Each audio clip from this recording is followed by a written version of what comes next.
हाल ही में university of Cambridge और other universities ने कुछ ऐसे रिसर्च पेपर्स को निकाला है जिसमें कुछ ऐसे ट्रेट्स बताए गए हैं जो कि बता सकते हैं कि आप जीनियस हो या फिर नहीं। सो गाइस, इस वीडियो को आप एंड तक देखना क्योंकि ये जीनियस वाले लक्षण आप में हो भी सकते हैं या फिर नहीं भी। बट वीडियो के लास्ट में मैंने जो टिप्स एंड ट्रिक्स को बताई हैं, अगर आप उन्हें फॉलो करते हो तो आप जरूर एक जीनियस बन सकते हो। नंबर 1, 1996 में एक बार एक आदमी किसी कॉफी शॉप में बैठा था। बैठे बैठे अचानक उसने एक पंडित को देखा जिनके पास एक ब्रीफकेस था जिसमें उन लड़के लड़कियों की बायोडाटा थी जिन्हें शादी करनी थी। लकीली उस समय ही उस आदमी को इंटरनेट की असली पावर का अंदाजा था, इसलिए उसने एक ऐसी वेबसाइट बनाई जो आज सिर्फ इंडिया की ही नहीं बल्कि पूरे एशिया की सबसे बड़ी मैच मेकिंग वेबसाइट है। यस गाइस, मैं बात कर रहा हूँ शादी.com की, जिसको अनुपम मित्तल ने सिर्फ पंडित जी की एक ब्रीफकेस को ऑब्जर्व करके बनाया था। ऑब्जर्व करना एक ऐसी खूबी है जो हर जीनियस में होती ही होती है, चाहे वो जीनियस बिजनेस फील्ड का हो या फिर रिसर्च एंड डेवलपमेंट फील्ड का। सो गाइस, अगर आपके पास चीजों को ऑब्जर्व करने की कला है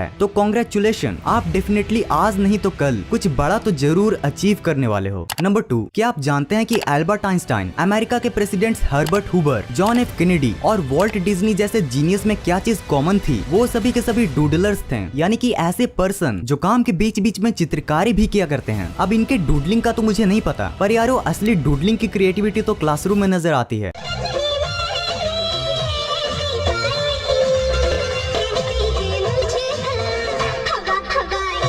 गाइस, आप मानो या ना मानो, बट डूडलिंग करने से आपका फोकस एंड कंसंट्रेशन लेवल दोनों ही काफी हद तक इंक्रीज होता है। क्योंकि जब यूनाइटेड स्टेट्स के एक रिसर्चर जैकी एंड्राडरे ने डूडलर्स पर टेस्ट किया तो उन्हें पता चला कि डूडलर्स आम लोगों की कंपैरिजन में किसी भी चीज को 29% तक ज्यादा याद रख सकते हैं। सो उठाओ पेन एंड पेपर और लग जाओ काम पे। नंबर 3, एल्बर्ट आइंस्टाइन अपने बचपन में एक वर्ड से बहुत ही ज्यादा नफरत किया करते थे। जानना चाहते हो वो वर्ड कौन सा था? वो वर्ड था व्हेन, यानी कि कब। एल्बर्ट आइंस्टाइन की माने तो ये हिस्ट्री वाला व्हेन वर्ड हमारे स्टडी में कभी आना ही नहीं चाहिए था, क्योंकि जो बीत गया उसके डेट्स को याद करके हमें क्या ही मिलेगा। और गाइस, यही है हमारा तीसरा जीनियस का ट्रेट कि जो जीनियस होते हैं ना, वे हमेशा किसी भी चीज के आगे कभी भी व्हेन वर्ड को नहीं लगाते हैं। उन्हें अगर उसके बारे में जानना भी होता है तो वे उस चीज के आगे व्हाई, व्हाट और हाउ जैसे वर्ड्स को लगाना पसंद करते हैं। हाँ, व्हेन का भी यूज कर सकते हो, बट पहले व्हाई, व्हाट और हाउ को जान लेना। नंबर 4, चॉकलेट्स खाना एक ऐसी आदत है जिस कारण आज तक ना जाने कितने ही बच्चों के कान, गाल या फिर ना जाने क्या क्या लाल हो गए होंगे। बट वेल गाइस, क्या आप जानते हो कि बच्चों की चॉकलेट खाने की ये आदत ये बता सकती है कि वो जीनियस हैं या फिर नहीं? Yes guys, you believe it और नॉट, बट कैम्ब्रिज यूनिवर्सिटी के साइंटिस्ट ने ब्रेन स्कैन करके ये पता लगाया है कि जब आप वैसी चॉकलेट खाते हो जिसमें चौकों की मात्रा ज्यादा होती है तो आपको एक ऐसी प्लेजर का सेंसेशन होता है जो कि तब भी नहीं होता जब आप अपने फेवरेट म्यूजिक को सुनते हो, लॉटरी जीतते हो या फिर लव में होते हो। नंबर 5, इलॉन मस्क के भाई से एक बार पूछा गया था कि इलॉन मस्क बचपन से इन सबसे ज्यादा क्या पसंद करते हैं, तो आपको पता है उनके भाई ने क्या जवाब दिया? He likes to read a lot। उनके भाई का कहना है कि जब इलॉन मस्क टीनेजर थे तब वो एक दिन में 2-2 बुक्स को पढ़ लेते थे, यानी कि महीने के 60 बुक्स। और सिर्फ इलॉन मस्क ही नहीं, दुनिया के अधिकतर जितने भी सेल्फ मेड बिलियनियर्स हैं ना, वो सभी के सभी अपने फ्री टाइम में बुक्स को रीड करना पसंद करते हैं। और बुक्स को रीड करना इतना भी हार्ड काम नहीं होता है, क्योंकि जो लाइफ वैल्यूएबल बुक्स होती है ना, वो हमारी सिलेबस वाली बुक से बिल्कुल हट के होती है। मेरा मतलब बहुत ही ईजी होती है और उन्हें रीड करने के लिए आप वर्ड्स को जल्दी जल्दी भी पढ़ सकते हो। हाँ, बस उसके मतलब को समझ लेना, बिल्कुल ठीक इस बच्चे की तरह।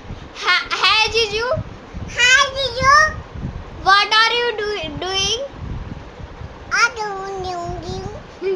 नंबर 6, डार्क सर्कल्स को यूं तो एक डिजीज के जैसा ट्रीट किया जाता है, बट यूजुअली ये कोई मेडिकल प्रॉब्लम का साइन नहीं होता, क्योंकि इसको एक बहुत ही छोटी टेक्निक से ठीक किया जा सकता है। उस टेक्निक को तो हम लास्ट में देखेंगे, बट उससे पहले हम ये जान लेते हैं कि इन डार्क सर्कल्स का हमारे इंटेलिजेंस से कैसे रिलेशन है। तो इसी को टेस्ट करने के लिए एक बार एक मेडिकल स्टूडेंट्स के ग्रुप के ऊपर एक एक्सपेरिमेंट कंडक्ट किया गया, जिसके रिजल्ट में जजेस को ये पता चला कि जो मेडिकल स्टूडेंट्स के डार्क सर्कल्स थे उन्होंने अधिकतर क्वेश्चंस में आम बच्चों की ही तरह परफॉर्म किया, बट उन क्वेश्चंस में काफी अच्छा परफॉर्म किया जो कि हायर स्किल थिंकिंग पर बेस्ड थे, जिस कारण जजेस को ये कंक्लूजन निकालने में जरा भी टाइम नहीं लगा कि अपने ब्रेन को ज्यादा यूज करने के वजह से थककर इन स्टूडेंट्स के डार्क सर्कल्स हो जाते हैं। बट वेल गाइस, मजेदार बात तो ये है कि इन डार्क सर्कल्स को दिन में 2 से 3 बार अपने फेस को ठंडे पानी से धोकर पूरी तरह से ठीक किया जा सकता है। हाँ, बस पानी को ठंडा होना चाहिए। सो मस्ट ट्राई। नंबर 7, गाइस, ये तो आपको पता ही होगा कि पूरे वर्ल्ड में सबसे कॉमन ब्लड टाइप O होता है और सबसे रेयर AB। पर यारो, सबसे दिलचस्प बात बात तो ये है कि बहुत से रिसर्च पेपर्स का ये कहना है कि अगर आपके पास AB ब्लड टाइप है तो आप बाकियों की तुलना में काफी इंटेलिजेंट हो। वैसे मेरे लिए ये खबर काफी सही है क्योंकि मेरा ब्लड टाइप भी AB है। बट अगर आपका ब्लड टाइप AB नहीं है तो आपको बिल्कुल भी निराश होने की जरूरत नहीं है, क्योंकि जाते जाते मैं आपको कुछ ऐसे टिप्स एंड ट्रिक्स बता देता हूँ जिसको फॉलो करके आप जीनियस बन सकते हो। क्योंकि इन टिप्स एंड ट्रिक्स को मैंने खुद बहुत से बिलियनियर्स को ऑब्जर्व करके बनाया है। टिप नंबर 1, आज के टाइम में आप एक ऐसा टेलीग्राम या फिर व्हाट्सएप ग्रुप जरूर बना लो जिसमें आपके सारे स्मार्टफोन्स एंड PC कनेक्टेड हो। अब इस ग्रुप में आप हर उस चीज को डालो जो आपने अपने डेली लाइफ में ऑब्जर्व किया, और हाँ, उस आइडिया को भी लिखना मत भूलना जो रैंडमली कभी भी जनरेट हो जाते हैं, क्योंकि ऐसे आइडियाज बहुत ज्यादा काम आते हैं। साथ ही आप उस ग्रुप में अपने डेली शेड्यूल को भी डालो ताकि आपको हमेशा याद रहे कि आज आपको क्या करना है। इस काम को पहले के जीनियस कॉपीज एंड डायरीज में किया करते थे, बट अब के समय में हमारे हाथ में क्या चीज ज्यादा रहती है ये तो हमें पता ही है। दूसरा टिप ये है कि आप वीक में कम से कम 4 या 5 बार तो वर्कआउट जरूर करें। भाई आप किसी भी बिलियनियर या फिर जीनियस को देख लो, वो अपनी बॉडी को फिट रखने के लिए वर्कआउट जरूर करते हैं। तीसरा टिप है कि आप मल्टीटास्किंग करना स्टार्ट कर दो, यानी कि एक समय में 2 काम करना स्टार्ट करो। ये लिटरली आपके टाइम को तो सेव करेगा ही, साथ ही आप में सेल्फ कॉन्फिडेंस को भी बूस्ट करेगा। और मल्टीटास्किंग कैसे करना है ये आप YouTube पर a day in the life of a billionaire search करके देख सकते हो। तो गाइस ये कुछ टिप्स थे जिनका आप यूज करके जीनियस बन सकते हो। और हाँ, अगर आपको अपने ब्रेन को जीनियस के साथ मिलिट्री जैसा ट्रेन करना हो तो आप मेरी ये वाली वीडियो को देख सकते हो, और नहीं तो फिर इस फंटरेस्टिंग वीडियो को भी चेकआउट कर सकते हो। वीडियो को एंड तक देखने के लिए थैंक्स फॉर वॉचिंग।